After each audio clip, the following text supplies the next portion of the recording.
السلام علیکم۔ کالی بلی قسط نمبر 2۔ خیر تو ہے اذان میاں، کن آوازوں کی بات کر رہے ہیں آپ؟ کیا آپ نے ہمارے گھر میں آج تک کوئی بلی دیکھی ہے؟ میں بری طرح سٹپٹا گیا۔ چائے کا کپ میرے ہاتھ میں لرز کے رہ گیا تھا۔ میں آغا جانی کو خاموش نظروں سے دیکھنے لگا۔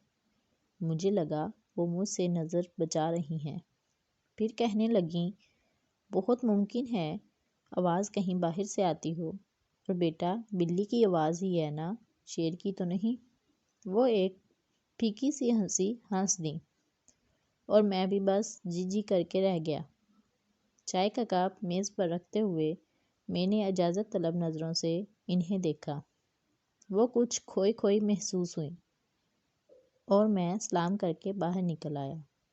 راستے بھر اور گھر آنے کے بعد بھی ذہن کے گوشوں میں وہ منحوس آواز گونجتی رہی، اور میں یہ سوچتا رہا کہ آغا جانی ٹھیک ہی کہتی ہیں، بلی ہی ہے، کوئی شیر تو نہیں۔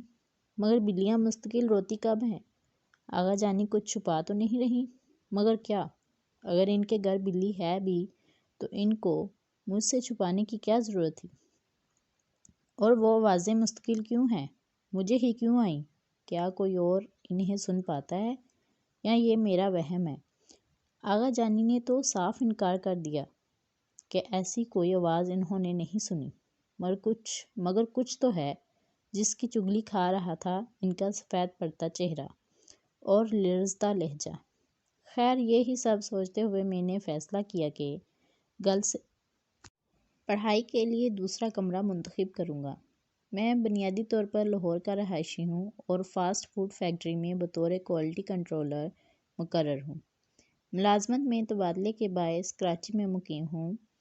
فیکٹریوں سے چھٹی کے بعد میں ہمدانی ہاؤس ٹیوشن پڑھانے جاتا ہوں۔ وجاہت ہمدانی کے آفس میں میرا دوست ثاقب نثار ملازمت کرتا تھا۔ اس کی معروفت مجھے یہ ٹیوشن پڑھانے کی ملازمت ملی، جس سے مزید آمدن بھی متوقع تھی اور میرا وقت بھی گزر جاتا، مگر یہ آوازیں میرے سر کا درد بنی ہوئی تھی۔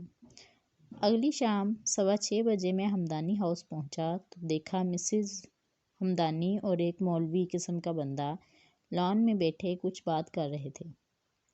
مجھے لگا رشتہ دار ہوں گے۔ میری عادت نہیں ٹو لینے کی، مگر مجھے اس گھر اور گھر والوں کے بارے میں تجسس ہو گیا تھا، اور میں نہ چاہتے ہوئے بھی سب کی حرکت، سکانت اور بغور مشاہدہ کرنے لگا۔ آغا جانی کی بہو زرنگار ایک لاپرواہ عورت تھی، جس سے جدید طرز کے لباس اور گیجٹس کا شوق تھا۔ 3 بچوں کی ماں ہونے کے باوجود وہ تقریباً روز ہی کسی تقریب میں جانے کو تیار ہوتی۔ گھر میں نوکر چاکر تھے، کام کاج سے بے بہرہ۔ وجاہت ہمدانی روایتی کاروبار شخصیت جسے 2+2 4 کرنے کے علاوہ دوسرا کوئی کام نہیں تھا۔ بچے مکمل طور پر آغا جانی کی دست و شفقت میں تھے۔ اگلے روز لان سے گزر کر میں جیسے ہی ہال میں داخل ہوا، مجھے یاسر بڑا پوتا نظر آیا اور مجھے کہا، سر اس طرف آ جائیں۔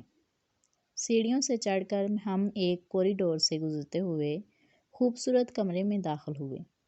کمرے میں سجاوٹ کافی کی گئی تھی۔ یاسر نے بتایا کہ یہ کمرہ بابا کے مہمانوں سے ملنے کا ہے، شاید اسی لیے قیمتی فرنیچر اور قالین سے مزین تھا۔ کرسٹل فانوس بھی کمرے کی چھت پر جگمگا رہا تھا۔ کمرہ اے سی تھا اور باہر کی گرمی سے اس ٹھنڈک میں آ کر میں بہت حد تک پرسکون محسوس کر رہا تھا۔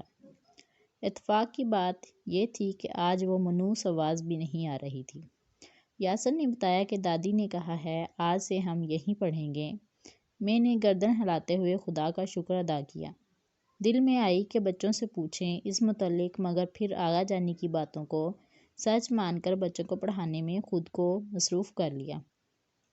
وقت اچھا رہا۔ گھر آنے کے بعد بھی بار بار وہ مولوی نما بندہ ذہن میں آیا جا رہا تھا، اس کا رازدارانہ انداز اور آغا جانی کے چہرے کی تشویش، پریشانی اور خوف۔ میں کیوں سوچ رہا ہوں یہ سب؟ میرا کیا واسطہ؟ ان کے گھر بلی ہو یا کتے، مجھے پڑھانے جانا ہے بچوں کو اور بس۔ ٹی وی آن کرنے کے بعد بھی اسی ادڑ بن میں لگا رہا۔ فون کی گھنٹی بجی تو امی کی کال تھی۔